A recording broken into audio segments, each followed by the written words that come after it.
مساكم الله بالخير جميعا. من الأمثال الاجتماعية اللي تتكلم عن الشخص اللي ما عنده كرامة وذرة حياة المثل الشعبي اللي يقول دام سويت روحك اعتبه تحمل الدوس.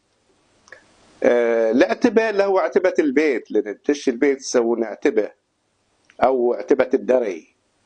اللي بيدش البيت أو بيركب الدري بيدوس على الاعتبه، فيقول له يعني تحمل الدوس. فالشخص اللي يقولون حق الشخص اللي ما عنده كرامة أو روحه رخيصة كلش، يعني معروف عنه، يقولون له هذا المثل، يعني زجرة واحد من كبار السن يقول دام سويت روحك اعتبه تحمل الدوس، تحمل ما يجيك من أفعالك، من عدم خجلك. الشخص اللي ما عنده كرامة يقولون له هذا الكلام. ويعطيكم الصحة والعافية.